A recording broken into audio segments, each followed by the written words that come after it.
Good morning. ഈ ഒരു ക്ലാസ്സിൽ നമ്മൾ ഡിസ്കസ് ചെയ്യുന്നത് വേൾഡ് ബാങ്കിൻ്റെ ഓർഗനൈസേഷൻ ആൻഡ് സ്ട്രക്ചേഴ്സും അതിൻ്റെ ഫണ്ടിങ് ഒക്കെ എങ്ങനെയാണെന്നുള്ളതാണ് നമ്മൾ നോക്കുന്നത്. അതുപോലെ തന്നെ വേൾഡ് ബാങ്കിൻ്റെ ഫങ്ഷൻസ് എന്തൊക്കെയാണെന്നുള്ളത് നമുക്ക് നോക്കാം. അപ്പോൾ നമ്മൾ ലാസ്റ്റ് ക്ലാസ്സിൽ പറഞ്ഞിട്ടുണ്ടായിരുന്നു വേൾഡ് ബാങ്ക് ഒരുപാട് ഇതൊക്കെ അവർ അസിസ്റ്റൻസ് ഒക്കെ ചെയ്യുന്നുണ്ട് എന്നുള്ളത്. അപ്പോൾ അവരുടെ സേവനങ്ങൾ എന്ന് പറഞ്ഞു കഴിഞ്ഞാൽ നമ്മൾ എന്തൊക്കെയാണ് പറഞ്ഞിട്ടുണ്ടായിരുന്നത്? അപ്പോൾ അവരെ ഇൻകം പ്രൊഡ്യൂസിങ് ഇൻഫ്രാസ്ട്രക്ചേഴ്സ്, അതായത് സീപോർട്ട്, ഹൈവേ, പവർ പ്ലാന്റ്, ഇതൊക്കെ കൺസ്ട്രക്റ്റ് ചെയ്യുന്നതിന് വേണ്ടിയിട്ട് വായ്പകൾ അനുവദിച്ചിരുന്നു രാജ്യങ്ങൾക്ക്. അതുപോലെ തന്നെ ഡെവലപ്പിംഗ് വേൾഡിലെ ജനങ്ങളുടെ അടിസ്ഥാന ആവശ്യങ്ങൾ മീറ്റ് ചെയ്യുന്നതിന് വേണ്ടിയിട്ടുള്ള ഫിനാൻഷ്യൽ അസിസ്റ്റൻസ് ഒക്കെ അവരെ പ്രൊവൈഡ് ചെയ്തിരുന്നു. അതുപോലെ തന്നെ അവരെ നമ്മുടെ എർത്ത്, ഭൂമിയുടെ അറ്റ്മോസ്ഫിയറിലെ ഓസോൺ ഡിപ്ലഷൻ മൂലമുണ്ടാകുന്ന ഡാമേജസ് ഒക്കെ തടയുന്നതിന് വേണ്ടിയിട്ട് മോൺട്രിയൽ പ്രോട്ടോകോൾ അനുസരിച്ച് അത് നടപ്പിൽ വരുത്തുന്നതിന് വേണ്ടി ഒരു ഇംപ്ലിമെൻറ്റിംഗ് ഏജൻസി അവരെ രൂപീകരിച്ചിട്ടുണ്ടായിരുന്നു എന്ന് നമ്മൾ പറഞ്ഞു. അതുപോലെ തന്നെ എൻവിയോൺമെൻറ്റ് പ്രിസർവ് ചെയ്യുന്നതിന് വേണ്ടിയിട്ട് ധാരാളം പോളിസീസ് അവരെ രൂപീകരിച്ചിട്ടുണ്ടായിരുന്നു. പിന്നെ നമ്മൾ പറഞ്ഞു എൻവിയോൺമെൻറ്റിനെ ദോഷകരമാകുന്ന യാതൊരു തരത്തിലുള്ള ഒറ്റ കൊമേഴ്സ്യൽ പ്രോജക്ട്സുകൾക്കും അവരെ ഫൈനാൻസ് ചെയ്തിരുന്നില്ല എന്ന് പറഞ്ഞു. അതുപോലെ തന്നെ ഗ്ലോബൽ പബ്ലിക് ഹെൽത്ത് പ്രൊമോട്ട് ചെയ്യുന്നതിന് വേണ്ടിയിട്ട് വേൾഡ് ബാങ്ക് കമ്മ്യൂണിക്കബിൾ ഡിസീസസ് ഒക്കെ ഉണ്ടല്ലോ, നമ്മൾ പറയില്ലേ സാംക്രമിക രോഗങ്ങൾ, ആളുകളിൽ നിന്ന് വേഗം പടർന്ന് പോകുന്ന രോഗങ്ങളുണ്ടല്ലോ, ഇപ്പോൾ മലേറിയ തുടങ്ങിയിട്ടുള്ള സാംക്രമിക രോഗങ്ങൾ, അതിനെ നമ്മൾ കമ്മ്യൂണിക്കബിൾ ഡിസീസസ് എന്ന് പറയുന്നത്. അപ്പോൾ അത് കൺട്രോൾ ചെയ്യുന്നതിന് വേണ്ടിയിട്ട് അവരെ ഒരുപാട് ശ്രമങ്ങളൊക്കെ നടത്തിയിട്ടുണ്ടായിരുന്നു. അപ്പോൾ അതിന് വേണ്ടിയിട്ട് ലോകത്തിൻ്റെ പല ഭാഗങ്ങളിലും വാക്സിൻസ് ഒക്കെ ഡെവലപ്പ് ചെയ്യുന്നതിന് വേണ്ടിയിട്ട് അവർ സഹായങ്ങളൊക്കെ ചെയ്തിട്ടുണ്ട്. അപ്പോൾ വാക്സിൻ കണ്ടെത്തുന്നതിന് വേണ്ടിയിട്ട്. പിന്നെ 2000 അവരെ എയ്ഡ്സിനെതിരെ ഒരു യുദ്ധം അനൗൺസ് ചെയ്തിട്ടുണ്ടായിരുന്നു. എയ്ഡ്സ് ലോകത്തിൽ നിന്ന് തുടച്ചു മാറ്റുന്നതിന് വേണ്ടിയിട്ട്. അപ്പോൾ അതിനെതിരെ ഒരു വാർ അവരെ അനൗൺസ് ചെയ്തിരുന്നു. അതുപോലെ തന്നെ 2011 അവരെ സ്റ്റോപ്പ് ട്യൂബർകുലോസിസ് പാർട്ട്ണർഷിപ്പിൽ ജോയിൻ ചെയ്യുകയും ചെയ്തു. അപ്പം അങ്ങനെ ഒരുപാട് ഈ ഒരു പബ്ലിക് ഹെൽത്ത്, അതായത് ഗ്ലോബൽ പബ്ലിക് ഹെൽത്ത് പ്രൊമോട്ട് ചെയ്യുന്നതിന് വേണ്ടിയിട്ട് ധാരാളം ശ്രമങ്ങൾ ആരുടെ ഭാഗത്തു നിന്നുണ്ടായിട്ടുണ്ട്? വേൾഡ് ബാങ്കിൻ്റെ ഭാഗത്ത് നിന്ന് ഉണ്ടായിട്ടുണ്ട്. പിന്നെ ഇതിൽ ട്രഡീഷണലി അവരുടെ ഈ ഒരു യുണൈറ്റഡ് സ്റ്റേറ്റും യൂറോപ്സും തമ്മിലുള്ള ഒരു അണ്ടർസ്റ്റാൻഡിങ്ങിൻ്റെ ഫലമായിട്ട് ഇതിൻ്റെ ഇപ്പോൾ വേൾഡ് ബാങ്കിൻ്റെ പ്രസിഡൻറ്റിനെ എല്ലായ്പ്പോഴും അവരെ സെലക്ട് ചെയ്തിരുന്നത് യുണൈറ്റഡ് നേഷൻ നോമിനേറ്റ് ചെയ്യുന്ന കാൻഡിഡേറ്റ്സിൽ നിന്നാണ്. അപ്പോൾ ഐക്യരാഷ്ട്രസഭ അവരെ യുണൈറ്റഡ് നേഷൻസ് നോമിനേറ്റ് ചെയ്യുന്ന കാൻഡിഡേറ്റിൽ നിന്നാണ് എല്ലായ്പ്പോഴും അവരെ പ്രസിഡൻറ്റിനെ തിരഞ്ഞെടുത്തിരുന്നത്. 2012 ഒരു 2 നോൺ US സിറ്റിസൺസ് ഈ ഒരു പ്രസിഡൻ്റ് സ്ഥാനത്തേക്ക് നോമിനേറ്റ് ചെയ്യപ്പെടുന്നത്. അപ്പോൾ അതിൻ്റെ കറൻറ്റ് പ്രസിഡൻ്റ്, അതായത് 13th പ്രസിഡൻ്റ് എന്ന് പറയുന്നത് ഡേവിഡ് മാൽപാസ് ആണ്. അപ്പോൾ അത് നമുക്ക് ചിലപ്പോൾ വൺ വേർഡ്, നമുക്ക് വേൾഡ് ബാങ്കിനെ കുറിച്ച് പഠിക്കാനുള്ളത് കൊണ്ട് ചിലപ്പോൾ വൺ വേർഡ് ആയിട്ട് നിങ്ങൾക്ക് ചോദിക്കാം. കറൻറ്റ് അല്ലെങ്കിൽ present world bank president 13th president ആണ്. അദ്ദേഹത്തിൻ്റെ പേര് ഡേവിഡ് മാൽപാസ്.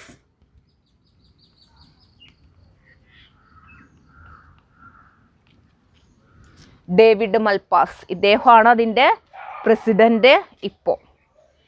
ദെൻ നമുക്ക് ഇതിൻ്റെ ഓർഗനൈസേഷൻ ആൻഡ് സ്ട്രക്ചർ ഒന്ന് നോക്കാം. വേൾഡ് ബാങ്കിൻ്റെ, അതായത് അവരുടെ കോൺസ്റ്റിറ്റ്യൂഷൻ ആൻഡ് മാനേജ്മെൻറ്റ്.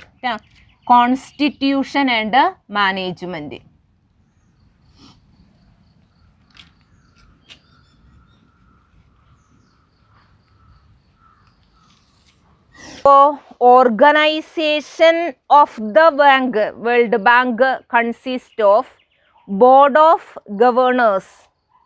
അപ്പോൾ ഇതിലെ വരുന്നത് എന്തൊക്കെയാണ്? Board of governors, board of governors വരുന്നുണ്ട്. പിന്നെ board of executive directors, board of executive directors, board of executive directors, then advisory committee,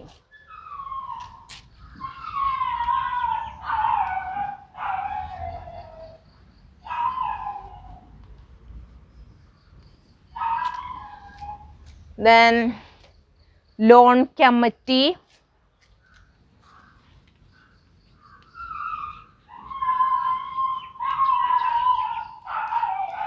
പിന്നെ പ്രസിഡന്റ്,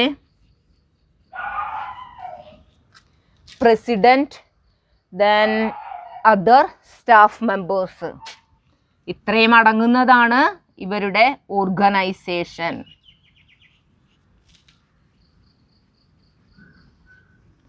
അപ്പം ഇത്രയും അടങ്ങുന്നതാണ് organisation of the world bank. Board of governors, board of executive directors and advisory committee, loan committee, president, other staff members. അതിലെ ബാങ്കിൻ്റെ എല്ലാ പവേഴ്സും അടങ്ങിയിരിക്കുന്നത് board of directors ആണ്. എല്ലാ പവേഴ്സും ആർക്കാണ്? ബോർഡ് ഓഫ് ഡയറക്ടർക്കാണ്. ബോർഡ് ഓഫ് ഗവേണേഴ്സ് ആണ്.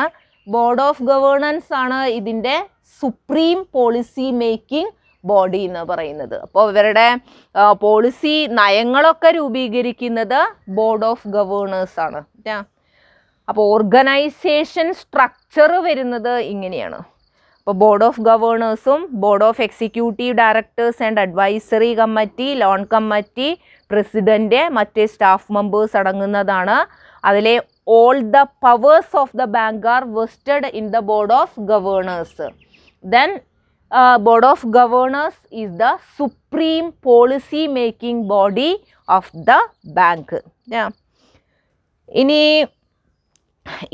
ഈ ബോർഡ് ഓഫ് ഗവേണേഴ്സിനെയാണ് നമ്മൾ ബോർഡ് എന്ന് ചുരുക്കി പറയുന്നത്. അപ്പോൾ ഇവരുടെ ബോർഡിൽ വരുന്നത് ഒരു ഗവർണർ ഉണ്ടായിരിക്കും, ഒരു ഓൾട്ടർനേറ്റീവ് ഗവർണറും ഉണ്ടായിരിക്കും.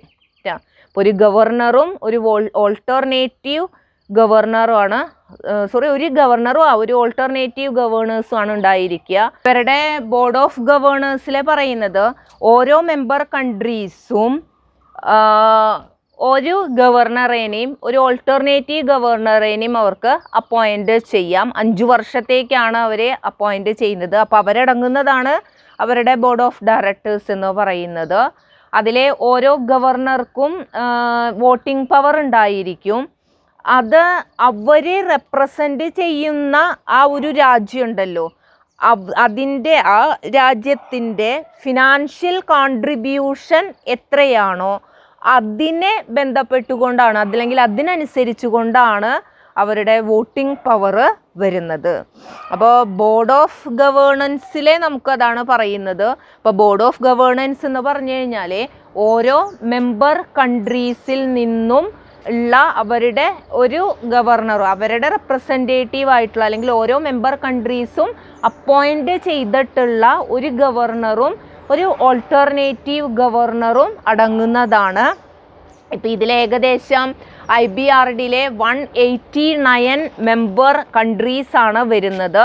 അപ്പോൾ each member country as appointed one governor or one alternative governor. Then ഗവർണർക്കാണ് വോട്ടിംഗ് പവർ ഉള്ളത്, which is related to the financial contribution of the government which represent. അപ്പോൾ അവരെ റെപ്രസെൻ്റ് ചെയ്യുന്ന രാജ്യം, അവരെ ആ ഈ ഒരു വേൾഡ് ബാങ്കിലേക്കുള്ള അവരുടെ ഫിനാൻഷ്യൽ കോൺട്രിബ്യൂഷൻ എത്രയാണോ അതിനനുസരിച്ചിട്ടാണ് അവരുടെ വോട്ടിംഗ് പവർ വരുന്നത്. പിന്നെ ബോർഡ് ഓഫ് എക്സിക്യൂട്ടീവ് ഡയറക്ടേഴ്സിലെ 21 മെമ്പേഴ്സ് ആണുള്ളത്. 21 അംഗങ്ങളാണ് ഇതിലെ വരുന്നത്. 21 മെമ്പേഴ്സ് വരുന്നുണ്ട്. ഈ 21 മെമ്പേഴ്സിലെ 6 അംഗങ്ങൾ 6 ലാർജസ്റ്റ് ഷെയർ ഹോൾഡേഴ്സ് ആയിട്ടുള്ള USA, UK, west Germany, France, Japan and India, അവരാണ് അപ്പോയിൻറ്റ് ചെയ്യുന്നത്. അപ്പോൾ 21-ലെ 6 പേരെ ആരെ റെപ്രസെൻ്റ് ചെയ്യുന്നതാണ്? USA, UK, west Germany, France, Japan and India. ഈ 6 ലാർജസ്റ്റ് ഷെയർ ഹോൾഡേഴ്സാണ്, അവരുടെ പ്രതിനിധികളാണ്, അവർ അപ്പോയിൻറ്റ് ചെയ്യുന്നതാണ് 6 മെമ്പേഴ്സിനെ. ബാക്കി വരുന്ന 15 മെമ്പേഴ്സിനെ elected by the remaining countries. ബാക്കി രാജ്യങ്ങളെല്ലാം കൂടെ ചേർന്ന് ഇലക്റ്റ് ചെയ്യുന്നതാണ് ബാക്കി 15 പേര്. അപ്പോൾ ഈ 6 രാജ്യങ്ങൾ നേരിട്ടിട്ട് അവർക്ക് അപ്പോയിൻമെൻറ്റ് നടത്താം. ബാക്കി 15 മെമ്പേഴ്സിനെ ബാക്കിയുള്ള രാജ്യങ്ങളെല്ലാം കൂടെ, അല്ലേ, 189 മെമ്പർ കൺട്രീസാണ്. അപ്പോൾ അത്രയും 183-ൽ നിന്നാണ് ബാക്കി 5 പേരെ ഇലക്ട് ചെയ്യുന്നത്. പിന്നെ ഓരോ എക്സിക്യൂട്ടീവ് ഡയറക്ടർക്കും വോട്ടിംഗ് പവർ ഉണ്ടായിരിക്കും. അത് ആ രാജ്യത്തിലെ അവരുടെ ഷെയർ, അല്ലേ, ഷെയറിൻ്റെ പ്രപ്പോർഷൻ എത്രയാണോ അതിനനുസരിച്ചിട്ടാണ് അവരുടെ വോട്ടിംഗ് പവർ എന്ന് പറയുന്നത്. പിന്നെ ഡയറക്ടർ ബോർഡ് മാസത്തിലൊരിക്കൽ, അവർ റെഗുലറായിട്ട് മാസത്തിലൊരിക്കൽ മീറ്റ് ചെയ്യും. അത് ഈ ഒരു ബാങ്കിൻ്റെ റൂട്ടീൻ വർക്കിംഗ് ഒക്കെ നടത്തുന്നതിന് വേണ്ടിയിട്ട് മാസത്തിലൊരിക്കൽ, എല്ലാ മാസവും ഒരിക്കൽ ആരെ മീറ്റ് ചെയ്യുന്നു? ഈ ഒരു എക്സിക്യൂട്ടീവ് ഡയറക്ടേഴ്സ് മീറ്റ് ചെയ്യുകയും ചെയ്യും. പിന്നെ ഈ ബാങ്കിൻ്റെ പ്രസിഡൻറ്റിനെ അപ്പോയിൻറ്റ് ചെയ്യുന്നത് ബോർഡ് ഓഫ് എക്സിക്യൂട്ടീവ് ഡയറക്ടേഴ്സ് ആണ്. പിന്നെ ഇതിൻ്റെ തുടക്കത്തിലൊക്കെ നമ്മൾ നേരത്തെ പറഞ്ഞില്ലേ, ഇവരുടെ ആ ഒരു അണ്ടർസ്റ്റാൻഡിങ്ങിൻ്റെ അടിസ്ഥാനത്തിൽ യുണൈറ്റഡ് നേഷൻസ് നോമിനേറ്റ് ചെയ്യുന്ന ആളുകളിൽ നിന്നാണ് പ്രസിഡൻറ്റിനെ തിരഞ്ഞെടുത്തിരുന്നത്. അപ്പോൾ അവരെ അപ്പോയിൻറ്റ് ചെയ്യുന്നത് ബോർഡ് ഓഫ് എക്സിക്യൂട്ടീവ് ഡയറക്ടേഴ്സ് ആണ്. പ്രസിഡൻ്റാണ് chief executive of the bank. ഇപ്പോൾ വേൾഡ് ബാങ്കിൻ്റെ ചീഫ് എക്സിക്യൂട്ടീവ്സ് എന്ന് പറയുന്നത് പ്രസിഡൻ്റ് ആണ്. ദെൻ ബാങ്കിൻ്റെ ഡേ ടു ഡേ ബിസിനസ് ഒക്കെ കണ്ടക്ട് ചെയ്യുന്നതിൽ റെസ്പോൺസിബിൾ ആയിട്ടുള്ളത് പ്രസിഡൻ്റ് ആണ്. പിന്നെ ബോർഡ് ഓഫ് ഡയറക്ടേഴ്സ് ഒരു അഡ്വൈസറി കമ്മിറ്റീനെ അവരെ അപ്പോയിൻറ്റ് ചെയ്തിട്ടുണ്ട്. ഇപ്പോൾ വേൾഡ് ബാങ്കിൻ്റെ ഡേ ടു ഡേ ബിസിനസ് ഒക്കെ നടത്തിക്കൊണ്ടു പോകുന്നതിലെ പ്രസിഡൻറ്റിനെ അഡ്വൈസ് ചെയ്യുന്നതിന് വേണ്ടിയിട്ട് അഡ്വൈസറി കമ്മിറ്റീനെ അവരെ രൂപീകരിച്ചിട്ടുണ്ട്. അപ്പോൾ നമ്മൾ പറഞ്ഞു ഇതിൻ്റെ കറൻറ്റ് പ്രസിഡൻ്റ് എന്ന് പറയുന്നത് ഡേവിഡ് മൽപാസ് ആണ്. അഡ്വൈസറി കമ്മിറ്റിയിൽ വരുന്നത് 7 മെമ്പേഴ്സാണ് കേട്ടോ. 7 മെമ്പേഴ്സാണ് അഡ്വൈസറി ഇതിൽ വരുന്നത്. അപ്പോൾ ബാങ്കിങ്ങിൻ്റെ ഡിഫറൻറ്റ് ബ്രാഞ്ചുകളിൽ നിന്നുള്ള ആളുകളാണ്. ബ്രാഞ്ചുകളിൽ നിന്നുള്ള 7 മെമ്പേഴ്സാണ് അഡ്വൈസറി കമ്മിറ്റിയിൽ വരുന്നത്. പിന്നെ ഇവർക്കൊരു ലോൺ കമ്മിറ്റി എന്ന് പറഞ്ഞിട്ട് ഇവർക്ക് മറ്റൊരു ബോഡി കൂടെ വരുന്നുണ്ട്, ലോൺ കമ്മിറ്റി. ഈ ലോൺ കമ്മിറ്റി ആ പേരിൽ തന്നെ മനസ്സിലാക്കാവുന്നതേ ഉള്ളൂ. വേൾഡ് ബാങ്ക് മെമ്പർ കൺട്രീസിനെ ലോൺ ഇത്രത്തോളം എന്നൊക്കെ അവർ എക്സ്റ്റെൻഡ് ചെയ്യും. ഇത്ര വരെ അവർക്ക് ലോൺ വായ്പ കിട്ടുക എന്നൊക്കെ ഉണ്ടായിരിക്കും ഓരോ രാജ്യങ്ങൾക്കും.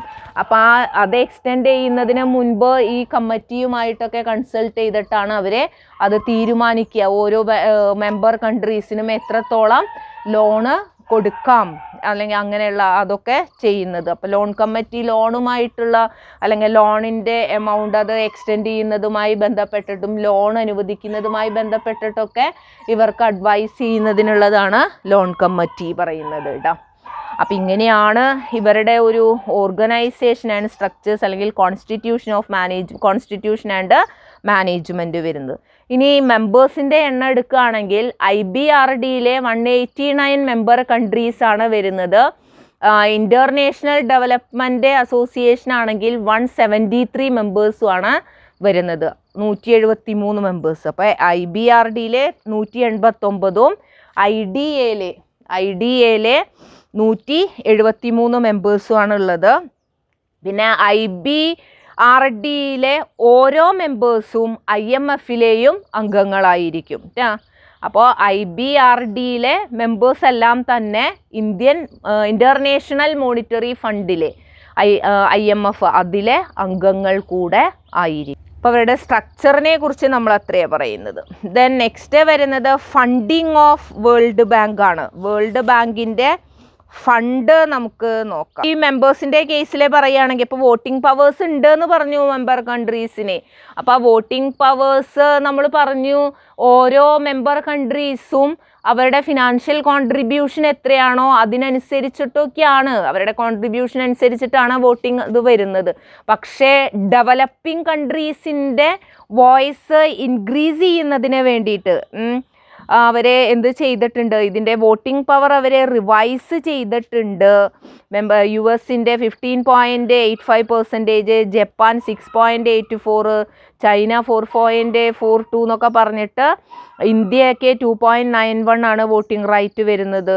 അപ്പോൾ അതൊന്ന് റിവൈസ് ചെയ്തിട്ടുണ്ട് അവർ. അപ്പോൾ percentage of vote of developing countries were increased and most developed countries voting power was reduced. അപ്പോൾ അതും അവരെ ചെയ്തിട്ടുണ്ട് കേട്ടോ. അപ്പോൾ വികസ്വര രാഷ്ട്രങ്ങൾക്കും വേൾഡ് ബാങ്കിലുള്ള അവരുടെ ഒരു വോയിസ് ഇൻക്രീസ് ചെയ്യുക എന്നുള്ള ഉദ്ദേശത്തോടു കൂടിയാണ് അവരെ വോട്ടിംഗ് പവേഴ്സ് റിവൈസ് ചെയ്തിരിക്കുന്നത്. അപ്പോൾ അതിൻ്റെ ഭാഗമായിട്ട് പല ഡെവലപ്പിംഗ് കൺട്രീസിൻ്റെ വോട്ട് പെർസെൻറ്റേജ് ഡെവലപ്പ് ചെയ്തിട്ടുണ്ട്. അതേസമയം മോസ്റ്റ് ഡെവലപ്ഡ് കൺട്രീസിൻ്റെ വികസിത രാജ്യങ്ങളുടെ വോട്ടിംഗ് പവർ റിഡ്യൂസ് ചെയ്യുകയും ചെയ്തിട്ടുണ്ട്. നെക്സ്റ്റ് നമുക്ക് ഫണ്ടിങ് ഓഫ് വേൾഡ് ബാങ്ക് നോക്കാം. ഇപ്പോൾ നമ്മൾ പറഞ്ഞു IBRDക്ക് മെമ്പേഴ്സ് ക്യാപിറ്റലെ കോൺട്രിബ്യൂട്ട് ചെയ്യുന്നുണ്ട്, മെമ്പേഴ്സിൻ്റെ ക്യാപിറ്റൽ കോൺട്രിബ്യൂഷൻ ഉണ്ട്. അതിന് പുറമെ പ്രധാനമായിട്ടും അല്ലെങ്കിൽ പ്രാഥമികമായിട്ടും അവരെ ഫണ്ട് അക്വയർ ചെയ്യുന്നത് ബോറോയിങ്സിലൂടെയാണ്, കടമെടുക്കുകയാണ് ചെയ്യുന്നത്. ഇവിടുന്ന് ഇൻ്റർനാഷണൽ ക്യാപിറ്റൽ മാർക്കറ്റിൽ നിന്ന്. അപ്പോൾ ഇൻ്റർനാഷണൽ ക്യാപിറ്റൽ മാർക്കറ്റിൽ ബോണ്ട് ഇഷ്യൂ ചെയ്തുകൊണ്ട് കടമെടുക്കുക, അങ്ങനെ ബോണ്ട് ഇഷ്യൂ ചെയ്തിട്ടാണ് അവർ ഫണ്ട് അക്വയർ ചെയ്യുന്നത്. ഇപ്പോൾ 2011 അവരെ ബോണ്ടിൽ നിന്നായിട്ട് $29 29 ബില്യൺ USD വർത്ത് ഓഫ് ക്യാപിറ്റലാണ് ആരെ റേസ് ചെയ്തിരിക്കുന്നത്, ബാങ്ക് ബോണ്ടിലൂടെ റേസ് ചെയ്തിരിക്കുന്നത്. അപ്പോൾ 26 ഡിഫറൻറ്റ് കറൻസീസിലായിട്ട് അവരെ ബോണ്ട് ഇഷ്യൂ ചെയ്തിട്ടുണ്ട്. അതുവഴി 29 ബില്യൺ US$, അതിൻ്റെ അത്രയും മൂല്യമുള്ള ക്യാപിറ്റൽ ഇവരെ റേസ് ചെയ്തിട്ടുണ്ട്. പിന്നെ IBRDക്ക് AAA ക്രെഡിറ്റ് റേറ്റിംഗ് ഉണ്ട്. 1959 മുതൽ നമ്മൾ ക്രെഡിറ്റ് റേറ്റിംഗ് ഏജൻസി ചെയ്തിട്ടുണ്ട്. അവരെ ക്രെഡിറ്റ് റേറ്റിംഗ് ഏജൻസിയുടെ റേറ്റിങ്ങിൻ്റെ അടിസ്ഥാനത്തിലാണ് ഇവരെ ലോണും കാര്യങ്ങളൊക്കെ അവരെ ബോണ്ടുകളും മറ്റും ഇഷ്യൂ ചെയ്യുക, റേറ്റ് ചെയ്യണം ക്രെഡിറ്റ് റേറ്റ്. അപ്പോൾ ഇവർക്ക് എന്തുണ്ട്, ക്രെഡിറ്റ് റേറ്റിംഗ് ഏജൻസിയുടെ AAA റേറ്റിംഗ് ആർക്ക് വരുന്നുണ്ട്, വേൾഡ് ബാങ്കിന് വരുന്നുണ്ട്. അപ്പോൾ ഈ AAA ക്രെഡിറ്റ് റേറ്റിംഗ് ഉള്ളത് കൊണ്ട് തന്നെ ഫേവറബിൾ റേറ്റിൽ അവർക്ക് ക്യാപിറ്റലെ ബോറോ ചെയ്യാനായിട്ട് കഴിയും ഇവർക്ക്. അതുപോലെ തന്നെ ഇതിൻ്റെ ഫണ്ടിങ് സ്ട്രാറ്റജി ഉണ്ടല്ലോ, ഫണ്ടിങ് സ്ട്രാറ്റജി. അപ്പോൾ ഇവരെ ബോറോ ചെയ്തിട്ട് അവരത് മെമ്പർ കൺട്രീസിനെ അവരെ വായ്പയ്ക്കായിട്ട് കൊടുക്കുക ചെയ്യുന്നത്. അപ്പോൾ ഇവരുടെ ഒരു ഫണ്ടിങ് സ്ട്രാറ്റജി എയിം ചെയ്യുന്നത് achieving the best long term value on A sustainable basis for borrowing members. ഇപ്പം ബോറോയിങ് മെമ്പേഴ്സിനെ, അതായത് വായ്പ എടുക്കുന്ന അംഗങ്ങൾക്ക് സുസ്ഥിരമായ അടിസ്ഥാനത്തിൽ, അതായത് വായ്പ എടുക്കുന്ന അംഗങ്ങൾക്ക് സസ്റ്റൈനബിൾ ബേസിസിൽ മികച്ച ദീർഘകാല മൂല്യം, long term value, best long term value കൈവരിക്കുക. അതാണ് ഇവരുടെ ഫണ്ടിങ് സ്ട്രാറ്റജി എന്ന് പറയുന്നത് കേട്ടോ. അപ്പോൾ AAA റേറ്റിംഗ് ആണ്. അപ്പോൾ അവർക്ക് ഫേവറബിൾ റേറ്റിലെ ഫണ്ട് ബോറോ ചെയ്യാം, ക്യാപിറ്റൽ ബോറോ ചെയ്യാവുന്നതാണ്. ഫണ്ടിങ് സ്ട്രാറ്റജി എയിം ചെയ്യുന്നത് ഇതാണ്, ബോറോയിങ് മെമ്പേഴ്സിനെ സസ്റ്റൈനബിൾ ബേസിസിലെ ഒരു best long term value achieve ചെയ്യുക, അത് കൈവരിക്കുക എന്നതാണ് ഇതിൻ്റെ ഫണ്ടിങ് സ്ട്രാറ്റജി. അതുപോലെ തന്നെ ഇവരുടെ ഇപ്പോൾ ഇൻ്റർനാഷണൽ ക്യാപിറ്റൽ മാർക്കറ്റിൽ നിന്ന് ഡെവലപ്പിംഗ് മെമ്പർ കൺട്രീസിലേക്ക്, അതായത് വികസ്വരമായ രാജ്യങ്ങളുണ്ടല്ലോ, അംഗരാജ്യങ്ങൾ, അവർക്ക് വേണ്ടിയിട്ട് സമാഹരിക്കുന്ന ഫണ്ട്, അത് ഇൻ്റർമീഡിയേറ്റ് ചെയ്യാനുള്ള ഈ ഒരു ബാങ്കിൻ്റെ കഴിവ്, അതിൻ്റെ ലക്ഷ്യം നേടാനായിട്ട് സഹായിക്കുന്നതിൽ പ്രധാനമാണ്. അപ്പോൾ its ability to intermediate the fund it raises in international capital market to developing member countries is important in helping to achieve its goals. അപ്പോൾ അവർക്ക് അതായത് ഇൻ്റർനാഷണൽ ക്യാപിറ്റൽ മാർക്കറ്റിൽ നിന്ന് ഡെവലപ്പിംഗ് മെമ്പർ കൺട്രീസിന് വേണ്ടിയിട്ട് സമാഹരിക്കുന്ന ഫണ്ട് അത് വേണ്ട വിധത്തിൽ കൈകാര്യം ചെയ്യാനുള്ള എബിലിറ്റി വേൾഡ് ബാങ്കിനുണ്ട്. സോ അവരുടെ ലക്ഷ്യങ്ങൾ അച്ചീവ് ചെയ്യാനായിട്ട് അതവരെ സഹായിക്കുകയും ചെയ്യുന്നുണ്ട്. പിന്നെ അവർക്ക് ഇമ്മീഡിയറ്റ് ആയിട്ട് വായ്പയായിട്ട് കൊടുക്കാത്ത ഫണ്ട് ഉണ്ട്. ഇപ്പോൾ മെമ്പർ കൺട്രീസിന് വേണ്ടിയിട്ട് അവർക്ക് വായ്പകളും മറ്റും അനുവദിക്കുന്നതിന് വേണ്ടിയിട്ടാണ് ഫണ്ട് കണ്ടെത്തുന്നത്. അത് ഇമ്മീഡിയറ്റ് ആയിട്ട് നൽകാത്ത ഫണ്ടുകൾ ഉണ്ടായിരിക്കുമല്ലോ, അതവരെ IBRDയുടെ ഇൻവെസ്റ്റ്മെൻറ്റ് പോർട്ട്ഫോളിയോയിൽ സൂക്ഷിക്കുകയാണ് ചെയ്യുന്നത്. അപ്പം അതുകൊണ്ട് തന്നെ അവരുടെ ഓപ്പറേഷൻസിന് ലിക്വിഡിറ്റി ഇത് നൽകുന്നുണ്ട്. അപ്പോൾ സമാഹരിച്ച ഫണ്ട് ചിലപ്പോൾ അത് എന്താവണമെന്നില്ല, നോട്ട് ഇമ്മീഡിയറ്റ്ലി ഡിപ്ലോയിഡ് ഫോർ ലെൻഡിങ്ങിന് വേണ്ടിയിട്ട് അത് ഇമ്മീഡിയറ്റ് ആയിട്ട് യൂസ് ചെയ്യുന്നുണ്ടായിരിക്കില്ല. These are held in IBRD's investment portfolio to provide liquidity for its operation. പിന്നെ ഇത് പറഞ്ഞു ബോണ്ട് ഇഷ്യൂ ചെയ്തുകൊണ്ടാണ് ഡിഫറൻറ്റ് കറൻസീസിലൊക്കെ 26 കറൻസീസിലൊക്കെ ഇവരെ ബോണ്ട് ഇഷ്യൂ ചെയ്യുന്നു എന്ന് പറഞ്ഞു ഇൻ്റർനാഷണൽ. അപ്പോൾ ഇവരെ പല തരത്തിലുള്ള ബോണ്ടുകൾ അവരെ ഓഫർ ചെയ്യുന്നുണ്ട് കേട്ടോ. Benchmark and global benchmark bond denominated in non hard currencies, structured notes with custom tailored yield and currencies, പിന്നെ discount notes in US dollars, euro dollars, ഇങ്ങനെ ഒരുപാട് ഓഫറുകൾ നൽകുന്നുണ്ട്. അപ്പോൾ ഇതൊക്കെ അവർ ഓഫർ ചെയ്യുന്നുണ്ട് കേട്ടോ. ദെൻ 2011 IBRD അവരുടെ മിഡിൽ ഇൻകം കൺട്രീസിന് വേണ്ടിയുള്ള ലെൻഡിങ് കപ്പാസിറ്റി ഇൻക്രീസ് ചെയ്യുന്നതിന് വേണ്ടി അവരുടെ ജനറൽ ക്യാപിറ്റൽ ഇൻക്രീസസിൻ്റെ ഭാഗമായിട്ട് $86 ബില്യൺ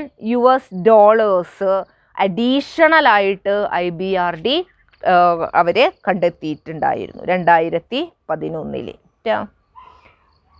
അത് ഇതിന് വേണ്ടിയിട്ടാണ് മിഡിൽ ഇൻകം കൺട്രീസിന് വേണ്ടിയിട്ടുള്ള അവർക്ക് കൊടുക്കാനുള്ള അവർക്ക് വേണ്ടിയിട്ടുള്ള ആ ഒരു ലെൻഡിങ് കപ്പാസിറ്റി അത് ഇൻക്രീസ് ചെയ്യുക എന്നുള്ള ഉദ്ദേശത്തോടു കൂടെ ചെയ്തതാണ്.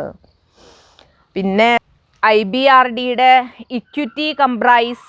ഇക്വിറ്റിയിലെ primarily paid up capital and reserves ആണ് വരുന്നത് കേട്ടോ. പെയ്ഡപ്പ് ക്യാപിറ്റൽ ആൻഡ് റിസർവ്സ് ആണ് വരുന്നത് അവരുടെ ഇക്വിറ്റി. ഒരു കോപ്പറേറ്റീവ് ഇൻസ്റ്റിറ്റ്യൂഷൻസ് എന്നുള്ള രീതിയിൽ IBRD എന്തില്ല, പ്രോഫിറ്റ് മാക്സിമൈസ് ചെയ്യുന്നില്ല, but earn enough income to ensure its financial strength and sustain its development activities. അപ്പോൾ ലാഭം ഉണ്ടാക്കുന്നതിന് വേണ്ടിയിട്ടല്ല അത് ഉദ്ദേശിക്കുന്നത്, മറിച്ച് അവരുടെ ഫിനാൻഷ്യൽ സ്ട്രെങ്ത് എൻഷുർ ചെയ്യുന്നതിനും അതിൻ്റെ ഡെവലപ്മെൻറ്റ് അത് ഒരു സസ്റ്റൈനബിൾ ഡെവലപ്മെൻറ്റ് ഉറപ്പുവരുത്തുന്നതിനും ആവശ്യമായിട്ടുള്ള ഇൻകം ഏൺ ചെയ്യുക എന്നുള്ളതാണ് അവർ ഉദ്ദേശിക്കുന്നത്. അപ്പോൾ ഒരു കൊമേഴ്സ്യൽ ഓർഗനൈസേഷനെ പോലെ പ്രോഫിറ്റ് മേക്കിംഗ് ഇല്ല അവിടെ. അപ്പോൾ ഇതൊരു കോപ്പറേറ്റീവ് ഇൻസ്റ്റിറ്റ്യൂഷൻ എന്നുള്ള രീതിയിൽ it seeks not to maximise profit but to earn enough income to ensure its financial strength and sustain its developmental activities. ഇവയൊക്കെയാണ് നമുക്ക് IBRDയുടെ ഫങ്ഷൻസിൽ നമുക്ക് വരുന്നത്, അവരുടെ ഫണ്ടിങ് നമുക്ക് വരുന്നത്. ദെൻ നെക്സ്റ്റ് നമുക്ക് അവരുടെ ഫങ്ഷൻസ് എന്തൊക്കെയാണ് എന്ന് നോക്കാം. മെമ്പർ കൺട്രീസിൻ്റെ, പ്രത്യേകിച്ചും അണ്ടർ ഡെവലപ്ഡ് കൺട്രീസിൻ്റെ, വികസിത രാജ്യങ്ങളാണ്. അപ്പോൾ അണ്ടർ ഡെവലപ്ഡ് കൺട്രീസിൻ്റെ ഡെവലപ്മെൻറ്റ് വർക്ക്സിന് വേണ്ടിയിട്ട് വായ്പകൾ അനുവദിക്കുന്നതിൽ ഒരു പ്രധാന പങ്ക് ആര് വഹിക്കുന്നുണ്ട്? വേൾഡ് ബാങ്ക് വഹിക്കുന്നുണ്ട്. അപ്പോൾ അംഗരാജ്യങ്ങൾക്ക്, പ്രത്യേകിച്ചും അണ്ടർ ഡെവലപ്ഡ് കൺട്രീസിന് അവരുടെ വികസന പ്രവർത്തനങ്ങൾക്ക് വേണ്ടിയിട്ട് വായ്പകൾ അനുവദിക്കുന്നതിൽ ഒരു പ്രധാന റോള് ആരെ പ്ലേ ചെയ്യുന്നു? World bank നിർവഹിക്കുന്നുണ്ട്. 5 മുതൽ 20 വർഷത്തെ ഡ്യൂറേഷനിൽ 5 to 20 years ഡ്യൂറേഷനാണ്. അപ്പോൾ 5 മുതൽ 20 വർഷത്തെ ആ ഒരു കാലയളവിലേക്ക് പല ഡെവലപ്മെൻറ്റ് പ്രോജക്ട്സുകൾക്കും വേണ്ടിയിട്ട് ലോങ് ടേം ലോൺസ് ഒക്കെ ഇവരെ പ്രൊവൈഡ് ചെയ്യുന്നുണ്ട്. അപ്പോൾ ലോണുകൾ അവർ ദീർഘകാല അടിസ്ഥാനത്തിൽ വായ്പകൾ അനുവദിക്കുന്നുണ്ട്. നോക്കാം നമുക്ക് എന്തൊക്കെയാണ് ഇവരുടെ മെയിൻ ഫങ്ഷൻസ് എന്നുള്ളത്. ഇപ്പോൾ നമുക്ക് വേൾഡ് ബാങ്ക് ധാരാളം ടെക്നിക്കൽ സർവീസസ് മെമ്പർ കൺട്രീസിനെ നൽകുന്നുണ്ട്.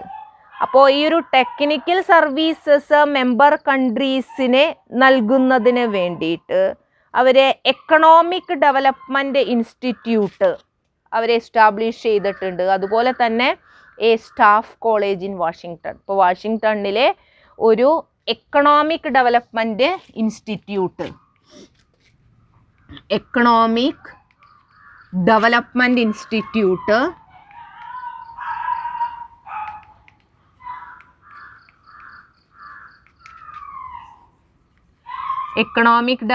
ഇൻസ്റ്റിറ്റ്യൂട്ട് അതോടൊപ്പം തന്നെ സ്റ്റാഫ് കോളേജും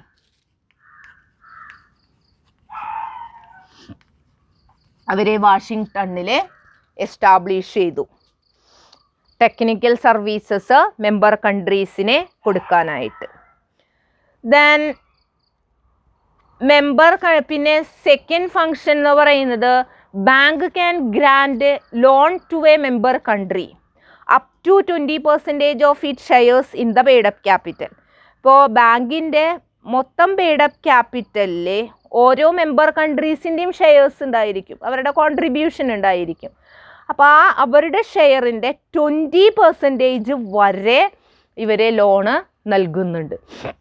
അപ്പോൾ ഇത് നമുക്കറിയാം, ഫിനാൻഷ്യൽ ഇൻസ്റ്റിറ്റ്യൂഷനാണ്, മെമ്പർ കൺട്രീസിന് അവരെ വായ്പകൾ അനുവദിക്കുന്നുണ്ട്. അപ്പോൾ വായ്പ അനുവദിക്കുന്നത് അതിൻ്റെ ആ ഒരു എമൗണ്ട് എന്ന് പറയുന്നത് എത്രയാണ്? Up to 20% of it share in the paid up capital. അപ്പോൾ വേൾഡ് ബാങ്കിൻ്റെ ടോട്ടൽ പെയ്ഡ് അപ്പ് ക്യാപിറ്റലിലെ ഓരോ മെമ്പർ കൺട്രീസിൻ്റെയും കോൺട്രിബ്യൂഷൻ എത്രയാണോ ആ കോൺട്രിബ്യൂഷൻ്റെ 20% അവർക്ക് ലോണ് വായ്പയായിട്ട് അനുവദിക്കും.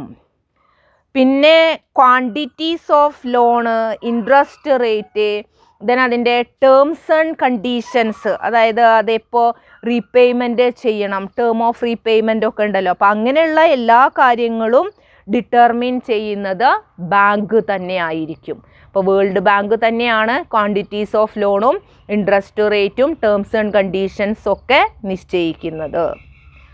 പിന്നെ നമ്മൾ സാധാരണ bank grant loan for a particular project duly submitted to the bank by the member country. അപ്പോൾ മെമ്പർ കൺട്രി ബാങ്കിനെ സബ്മിറ്റ് ചെയ്യുന്ന പ്രോജക്റ്റുകൾക്കാണ് ബാങ്ക് ലോണ് അനുവദിക്കുന്നത്. അപ്പോൾ വേൾഡ് ബാങ്കിൽ നിന്ന് വായ്പ ലഭിക്കണമെങ്കിൽ, അപ്പോൾ അവർക്ക് വായ്പ കിട്ടണമെങ്കിൽ നമ്മൾ എന്ത് ചെയ്യണം? എന്ത് പ്രോജക്റ്റിലേക്ക് വേണ്ടിയിട്ടാണോ നമ്മൾ വായ്പ എടുക്കുന്നത് ആ ഒരു പെർട്ടിക്കുലർ പ്രോജക്റ്റ് അവരെ സബ്മിറ്റ് ചെയ്തിട്ട് ആ പ്രോജക്റ്റിന് വേണ്ടിയിട്ടാണ് അവരെ അത് നൽകുന്നത് കേട്ടോ. അപ്പോൾ loans are granted for the project submitted by the member country.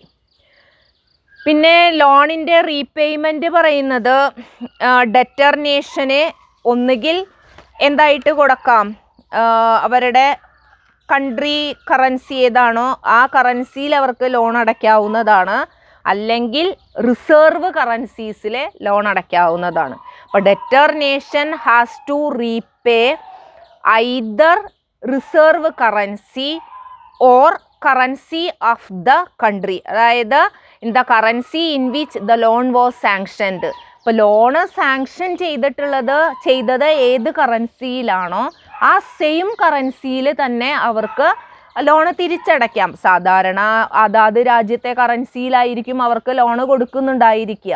അപ്പോൾ ഒന്നുകിൽ കടമെടുത്ത അല്ലെങ്കിൽ വായ്പ എടുത്ത രാജ്യത്തിന് ആ രാജ്യത്തിൻ്റെ കറൻസിയിൽ, ഇപ്പോൾ നമ്മളാണ് ഇപ്പോൾ ഇന്ത്യയാണ് കടമെടുത്തിട്ടുള്ളെങ്കിൽ ഇന്ത്യൻ റുപ്പീസിൽ അവർക്ക് ലോൺ തിരിച്ചടയ്ക്കാം, അല്ലെങ്കിൽ ഏതാണ് റിസർവ് കറൻസിയിൽ അവർക്ക് ലോണ് റീപേ ചെയ്യാവുന്നതാണ്. റിസർവ് കറൻസി എന്ന് പറഞ്ഞു കഴിഞ്ഞാലേ നമ്മൾ പറയില്ലേ എന്താ നമ്മളിപ്പോൾ ഈ ഫോറിൻ എക്സ്ചേഞ്ച് റിസർവ് എന്ന് പറഞ്ഞിട്ട് ഒരു ഇതുണ്ട്, ഫോറിൻ എക്സ്ചേഞ്ച് റിസർവ്. അപ്പോൾ ആ ഫോറിൻ എക്സ്ചേഞ്ച് റിസർവിൻ്റെ ഭാഗമായിട്ട് നമ്മൾ വിദേശ നാണയ കരുതൽ ധനം എന്ന് പറയും, വിദേശ നാണയ കരുതൽ ധനം. അപ്പോൾ അതിൻ്റെ ഭാഗമായിട്ട് സെൻട്രൽ ബാങ്കിലോ മറ്റ് മോണിറ്ററി അതോറിറ്റീസിലോ ധനകാര്യ അധികാരികളോ അവരെ കൈവശം വച്ചിരിക്കുന്ന വിദേശ കറൻസി, അതിനെയാണ് നമ്മൾ എന്ത് പറയുന്നത്, റിസർവ് കറൻസി എന്ന് പറയുന്നത്. Foreign currency that is held in significant quantities by central bank or other monetary authorities as a part of their FC reserve, foreign exchange reserve. അപ്പോൾ ഫോറിൻ എക്സ്ചേഞ്ച് റിസർവിൻ്റെ ഭാഗമായിട്ട് സെൻട്രൽ ബാങ്കിലോ മറ്റ് ധനകാര്യ അതോറിറ്റീസുകളിലോ അവിടെ കൈവശം വെച്ചിരിക്കുന്ന ആ ഒരു വിദേശ കറൻസിനെയാണ് നമ്മൾ എന്ത് പറയുന്നത്, റിസർവ് കറൻസി. അപ്പോൾ ആ റിസർവ് കറൻസിയിലോ അല്ലെങ്കിൽ നമുക്ക് സ്വന്തം കറൻസിയിലോ വായ്പ തിരിച്ചടയ്ക്കാവുന്നതാണ്. ബാങ്ക് ഇപ്പോൾ അതാത് മെമ്പർ കൺട്രീസിലെ ഉള്ള പ്രൈവറ്റ് ഇൻവെസ്റ്റേഴ്സിനും ബാങ്ക് വായ്പ നൽകുന്നുണ്ട് കേട്ടോ. അപ്പോൾ bank also provide loan to private investors belonging to member countries on its own guarantee. അപ്പോൾ അവരുടെ ആ ഒരു ഗ്യാരണ്ടിയിലെ മെമ്പർ കൺട്രീസിലെ പ്രൈവറ്റ് ഇൻവെസ്റ്റേഴ്സിനും അവരെ ലോൺ അനുവദിക്കുന്നുണ്ട്. പക്ഷേ പ്രൈവറ്റ് ഇൻവെസ്റ്റേഴ്സിനെ ലോൺ ലഭിക്കണമെങ്കിൽ അവരെ ആ ഒരു എമൗണ്ട് എവിടെ നിന്നാണോ കളക്ട് ചെയ്യുന്നത് ആ രാജ്യത്തിൽ നിന്ന് പ്രയർ പെർമിഷൻ എടുത്തിരിക്കണം. അപ്പോൾ ഗവൺമെൻറ്റിൽ നിന്ന് പ്രയർ പെർമിഷൻ ഉണ്ടെങ്കിൽ മാത്രമേ എന്ത് കിട്ടുള്ളൂ, ലോൺ അവർക്ക് അനുവദിച്ച് കിട്ടുള്ളൂ. അപ്പോൾ അതാണ് പറയുന്നത്. ഇപ്പോൾ for this loan private investors have to seek prior permission from those countries where this amount will be collected. അപ്പോൾ അവർ എവിടെ നിന്നാണോ കളക്ട് ചെയ്യുന്നത് അവിടുത്തെ ആ രാജ്യത്തിൽ നിന്ന് മുൻകൂട്ടി അനുവാദമൊക്കെ വാങ്ങിയിട്ട് വേണം അവർക്ക് കിട്ടാനായിട്ട്. പിന്നെ ഇതിനൊക്കെ പുറമെ വേൾഡ് ബാങ്ക് ഒരുപാട് ലേണിംഗ് ഓപ്പർച്യൂണിറ്റീസ് ഒക്കെ ഇവരെ പ്രൊവൈഡ് ചെയ്യുന്നുണ്ട് for the matters relating to reduction of poverty and sustainable development to the staff and clients. ഇപ്പോൾ പോവർട്ടി റെഡ്യൂസ് ചെയ്യുന്നതിന് വേണ്ടിയിട്ടും അവരുടെ സ്റ്റാഫ്സ് ആൻഡ് ക്ലയൻസിൻ്റെ സസ്റ്റൈനബിൾ ഡെവലപ്മെൻറ്റിനെ സംബന്ധിച്ചിട്ടുള്ള മാറ്റേഴ്സിലെ ഒരുപാട് ലേണിംഗ് ഓപ്പർച്യൂണിറ്റീസ് ഒക്കെ ഇവരെ പ്രൊവൈഡ് ചെയ്യുന്നുണ്ട്. പിന്നെ ഇവരുടെ വർക്ക് പ്രോഗ്രാമിലെ ട്രെയിനിങ്, പോളിസി കൺസൾട്ടേഷൻ, അതുപോലെ തന്നെ creation of knowledge of network related to economic and social developments, അങ്ങനെയുള്ള കുറേ കാര്യങ്ങളൊക്കെ അതിൽ ഇൻക്ലൂഡഡ് ആണ്. ട്രെയിനിങ് ഉണ്ടായിരിക്കും, പോളിസി കൺസൾട്ടേഷൻ ഉണ്ട്, പിന്നെ എക്കണോമിക് ആൻഡ് സോഷ്യൽ ഡെവലപ്മെൻറ്റുമായി ബന്ധപ്പെട്ടിട്ടുള്ള ആ ഒരു ധാരാളം അറിവ്, അതിനെ സംബന്ധിക്കുന്ന കാര്യങ്ങളൊക്കെ ഉണ്ട്. പിന്നെ ഇവരുടെ ഗ്ലോബൽ ഡെവലപ്മെൻറ്റ് ലേണിംഗ് നെറ്റ്വർക്ക് അതിലെ ഏകദേശം 120 ലേണിംഗ് സെൻറ്റേഴ്സ് ഉണ്ട്. നിയർലി 80 കൺട്രീസിൽ നിന്നൊക്കെ ആയിട്ട് 120 ലേണിംഗ് സെൻറ്റേഴ്സിൻ്റെ ഒരു പാർട്ട്ണർഷിപ്പാണ് ഈ ഒരു ഗ്ലോബൽ ഡെവലപ്മെൻറ്റ് ലേണിംഗ് നെറ്റ്വർക്ക്സ് എന്ന് പറയുന്നത്. ഗ്ലോബൽ ഡെവലപ്മെൻറ്റ് ലേണിംഗ് നെറ്റ്വർക്ക് എന്ന് പറയുന്നത് is A partnership of over 120 learning centres in nearly 80 countries around the world. ലോകത്തിൻ്റെ പല ഭാഗങ്ങളിൽ നിന്നായിട്ട് 80 രാജ്യത്തോളം രാജ്യങ്ങളിലായിട്ട് 120 ലേണിംഗ് സെൻറ്റേഴ്സിലധികമുള്ള ഒന്നാണ് ഗ്ലോബൽ ഡെവലപ്മെൻറ്റ് ലേണിംഗ് നെറ്റ്വർക്ക്. അപ്പോൾ 80ഓളം രാജ്യങ്ങളിലായിട്ട് അത് വ്യാപിച്ച് കിടക്കുന്നുണ്ട്. ഇത്രയൊക്കെയാണ് നമുക്ക് വേൾഡ് ബാങ്കിനെ കുറിച്ചിട്ട് പറയാനുള്ളത്. ഇപ്പോൾ വേൾഡ് ബാങ്കിലെ നമുക്കതിൻ്റെ കോൺസ്റ്റിറ്റ്യൂഷൻ ആൻഡ് മാനേജ്മെൻറ്റ് വരുന്നുണ്ട്, പിന്നെ അതിൻ്റെ ഫങ്ഷൻസ്. അപ്പോൾ ഈ ഒരു ക്ലാസ്സിൽ നമ്മൾ പ്രധാനമായിട്ടും അത് തന്നെയാണ് ഡിസ്കസ് ചെയ്തത്, അവരുടെ ഓർഗനൈസേഷൻ ആൻഡ് സ്ട്രക്ചറും അതുപോലെ തന്നെ വേൾഡ് ബാങ്കിൻ്റെ മെയിൻ ഫങ്ഷൻസും എന്താണെന്നുള്ളത്. അപ്പോൾ ഓർഗനൈസേഷൻ സ്ട്രക്ചറിൽ നമ്മൾ board of governors, board of executive directors, advisory committee, loan committee, president and other staff മെമ്പേഴ്സാണ്. സുപ്രീം പോളിസി മേക്കിംഗ് ബോഡി എന്ന് പറയുന്നത് ബോർഡ് ഓഫ് ഗവേണൻസ് ആണ്. എല്ലാ പവേഴ്സും അവർക്കായിരിക്കും. പിന്നെ ബോർഡ് ഓഫ് ഗവേണൻസിലെ ഓരോ മെമ്പർ കൺട്രീസിൽ നിന്നുള്ള ഒരു ഗവർണറും ഓൾട്ടർനേറ്റീവ് ഗവർണറും ഉണ്ടായിരിക്കും. 5 years ആണ് അവരുടെ ടേം ഓഫ് ഓഫീസ്. അവരുടെ മെമ്പർ കൺട്രിയുടെ ഫിനാൻഷ്യൽ കോൺട്രിബ്യൂഷൻ്റെ പ്രപ്പോർഷൻ അനുസരിച്ചിട്ടാണ് വോട്ടിംഗ് പവർ ഗവർണർക്കുള്ളത്. പിന്നെ എക്സിക്യൂട്ടീവ് ഡയറക്ടേഴ്സിലെ 21 members ആണുള്ളത്. അതിലെ 6 പേരേനെ അപ്പോയിൻ്റ് ചെയ്യുന്നത് 6 ലാർജസ്റ്റ് ഷെയർ ഹോൾഡേഴ്സ് ആണ്. ബാക്കിയുള്ള 15 പേരേനെ മറ്റ് രാജ്യങ്ങളെല്ലാം കൂടെ ചേർന്ന് ഇലക്ട് ചെയ്യും. ഇവിടെയും എക്സിക്യൂട്ടീവ് ഡയറക്ടേഴ്സിൻ്റെ വോട്ടിംഗ് പവർ എന്ന് പറയുന്നത് അവരുടെ ഷെയർ ഹോൾഡിങ്ങിൻ്റെ മെമ്പർ കൺട്രീസിൻ്റെ ഷെയർ ഹോൾഡിങ്ങിൻ്റെ പ്രപ്പോർഷൻ അനുസരിച്ച് കൊണ്ടാണ് വരുന്നത്. പിന്നെ അവരെ മാസത്തിലൊരിക്കൽ മീറ്റ് ചെയ്യും. പിന്നെ ബാങ്കിൻ്റെ പ്രസിഡൻറ്റിനെ അപ്പോയിൻ്റ് ചെയ്യുന്നത് ബോർഡ് ഓഫ് എക്സിക്യൂട്ടീവ് ഡയറക്ടേഴ്സ് ആണ്. പ്രസൻറ്റ് പ്രസിഡൻറ്റ് ഡേവിഡ് മൽപാസ് ആണ്. അദ്ദേഹമാണ് ബാങ്കിൻ്റെ chief executives. Day to day business ഒക്കെ നടത്തുന്നതിൽ റെസ്പോൺസിബിൾ ആയിട്ടുള്ളതും അദ്ദേഹം തന്നെയാണ്. പിന്നെ അദ്ദേഹത്തിനെ അഡ്വൈസ് ചെയ്യുന്നതിന് വേണ്ടിയിട്ടൊരു അഡ്വൈസറി കമ്മിറ്റീനെ അപ്പോയിൻ്റ് ചെയ്തിട്ടുണ്ട്. ബാങ്കിങ്ങിൻ്റെ ഡിഫറൻറ്റ് ബ്രാഞ്ചുകളിൽ നിന്നുള്ള 7 members ആണ് അതിൽ വരുന്നത്. പിന്നെ ലോൺ കമ്മിറ്റി ഉണ്ട്. Loan committee is consulted by the bank before any loan is extended to the member country. ഇപ്പോൾ മെമ്പർ കൺട്രീസിനെ ലോൺ കൊടുക്കുന്നതിന് മുൻപ് ലോൺ കമ്മിറ്റിയുമായിട്ട് കൺസൾട്ട് ചെയ്തിട്ടാണ് അത് ചെയ്യും. പിന്നെ ഫണ്ടിങ് പറഞ്ഞു, മെമ്പേഴ്സിൻ്റെ കോൺട്രിബ്യൂഷൻ ഉണ്ട്. പിന്നെ ബോണ്ട് ഇഷ്യൂ ചെയ്തുകൊണ്ടാണ് അവർ ഫണ്ട് കണ്ടെത്തുന്നത്. അപ്പോൾ ഇൻ്റർനാഷണൽ ക്യാപിറ്റൽ മാർക്കറ്റിലെ ബോണ്ട് ഇഷ്യൂ ചെയ്തുകൊണ്ടാണ് പ്രധാനമായിട്ടും അവരവരുടെ ഫണ്ട് അക്വയർ ചെയ്യുന്നത്. പിന്നെ നമ്മൾ പറഞ്ഞത് അവരുടെ എയിം എന്ന് പറയുന്നത് പ്രോഫിറ്റ് മാക്സിമൈസ് ചെയ്യുക എന്നുള്ളതല്ല, പക്ഷേ അവരുടെ ഫിനാൻഷ്യൽ സ്ട്രെങ്ത് ഉറപ്പുവരുത്തുന്നതിന് വേണ്ടിയിട്ടും അവരുടെ ഡെവലപ്മെൻറ്റ് ആക്ടിവിറ്റീസിൻ്റെ ആ ഒരു സസ്റ്റൈനബിലിറ്റി ഉറപ്പുവരുത്തുന്നതിന് വേണ്ടിയിട്ടും ആവശ്യമായിട്ടുള്ള ഇൻകം ജനറേറ്റ് ചെയ്യുക അല്ലെങ്കിൽ ഇൻകം ഏൺ ചെയ്യുക എന്നുള്ളതാണ് അവർ എയിം ചെയ്യുന്നത്. അപ്പോൾ പ്രധാനമായിട്ടും അവർ ലാഭമൊന്നും ഉണ്ടാക്കുന്നില്ല, പകരം അവരുടെ പ്രവർത്തനങ്ങൾക്ക് ആവശ്യമായിട്ടുള്ള ഇൻകം അവർ ഏൺ ചെയ്യുന്നുണ്ട്. പിന്നെ ഇതിൻ്റെ മെയിൻ ഫങ്ഷൻസ് എന്ന് പറയുന്നത് ഒന്ന്, ടെക്നിക്കൽ സർവീസസ് മെമ്പർ കൺട്രീസിനെ നൽകുന്നതിന് വേണ്ടിയിട്ട് എക്കണോമിക് ഡെവലപ്മെൻറ്റ് ഇൻസ്റ്റിറ്റ്യൂട്ടും സ്റ്റാഫ് കോളേജസും വാഷിങ്ടണിൽ അവർ ആരംഭിച്ചു. പിന്നെ ഒന്ന് പറഞ്ഞത് മെമ്പർ കൺട്രീസിൻ്റെ shares in the paid up capital അവരുടെ കോൺട്രിബ്യൂഷൻ എത്രയാണോ അതിൻ്റെ 20% ആണ് ലോണായിട്ട് നൽകുന്നത്.